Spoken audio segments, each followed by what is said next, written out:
Hey guys, आज हम देखेंगे ये क्वेश्चन। ये भी गेट का ही क्वेश्चन है बेसिकली। तो ये क्वेश्चन काफ़ी इंटरेस्टिंग मुझे लगा।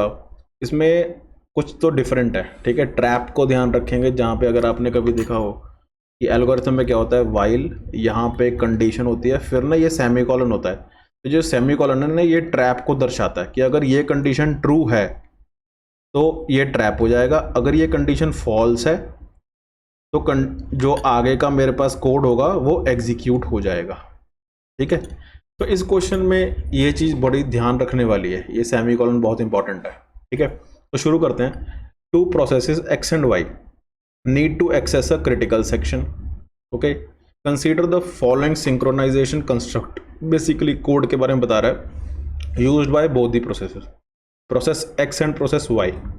प्रोसेस एक्स में क्या कहा गया है, while true, okay, condition true है ये, var P equal to true. हम दो चीज़ें ले लेते हैं, पी और क्यू ले लेते हैं।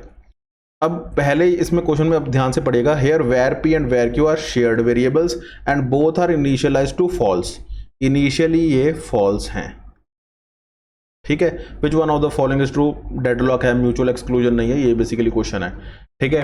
तो अब क्या है कि while true var P equal to true, इसने जस्ट सेट किया है। ध्यान से अगर आप स्टेटमेंट बाय स्टेटमेंट चलते रहिएगा, पहली स्टेटमेंट में क्या है, var P equal to true. मान लीजिए हम पहले प्रोसेस एक्स एग्जीक्यूट कर रहे हैं, ओके। तो मैंने p को ट्रू कर दिया।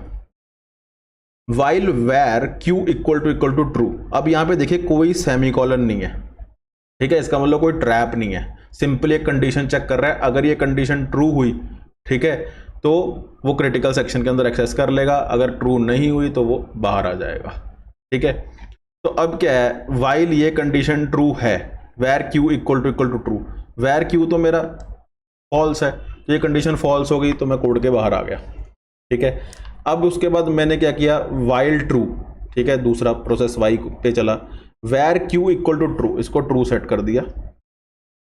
उसके बाद var P equal to true, क्या वेर जो पी है, वेरिएबल पी है जो, वो ट्रू है, यस ट्रू है। इसका मतलब उसने क्रिटिकल सेक्शन को एक्सेस कर लिया और क्यू को फॉल्स सेट कर दिया और आगे चला गया। अब अगर दोबारा हम एक्स को एक्सेस करते हैं तो क्या आ जाएगा, var P equal to true, okay, true तो पहले ही था वो भी, चलो दोबारा इसे वैल्यू तो असाइन करनी है, कर देते हैं। उसके बाद क्रिटिकल, अब var Q equal to true, क्या वो ट्रू है, नहीं है, वो ट्रू नहीं है, ठीक है। स्टिल फिर वो वाई को एक्सेस दे देगा, ठीक है। अब एक और चीज़ हम चेक करते हैं, मान लीजिए var P equal to true है, इसे हटा, मान लीजिए हटा दीजिए आप, ठीक है। पी मेरा ट्रू है और Q की वैल्यू इनिशियली तो फॉल्स है ना, दोनों की फॉल्स है, और इसको मैंने कट करके ट्रू कर दिया इस पोजीशन पे। और उसके बाद मैंने कॉन्टेक्स्ट स्विच कर दिया, मैं यहाँ आ गया और इसके बाद मैंने वेर Q को भी ट्रू कर दिया, दोनों ट्रू हो गए। अब देखना, var P equal to true, yes. उसके बाद मैंने यहाँ पे कॉन्टेक्स्ट स्विच करके मैं यहाँ आ गया, क्या वेर Q इक्वल टू भी ट्रू है, हाँ जी ट्रू है। तो ये भी क्रिटिकल सेक्शन में एक्सेस हो गया, ये भी क्रिटिकल सेक्शन को एक्सेस कर रहे हैं, दोनों प्रोसेस सेम टाइम पे क्रिटिकल सेक्शन को एक्सेस कर पा रहे हैं।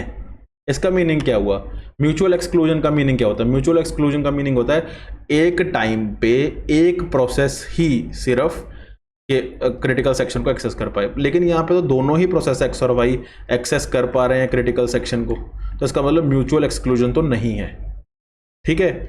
और अगर म्यूचुअल एक्सक्लूजन नहीं है, it is a very mandatory, मतलब करेक्टरिस्टिक, या आप बोल सकते हैं बहुत ज़रूरी कंडीशन है डेडलॉक को होने के लिए, कि अगर म्यूचुअल एक्सक्लूजन है तो वो शायद डेडलॉक हो या ना हो।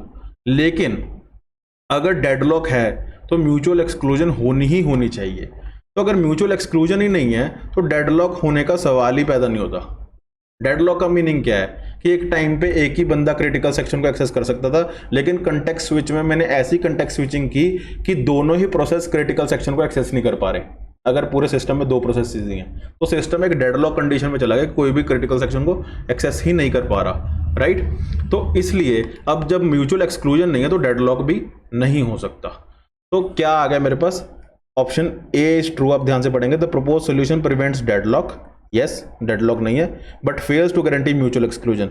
डेडलॉक इसलिए नहीं है बिकॉज म्यूचुअल एक्सक्लूजन नहीं है, ठीक है।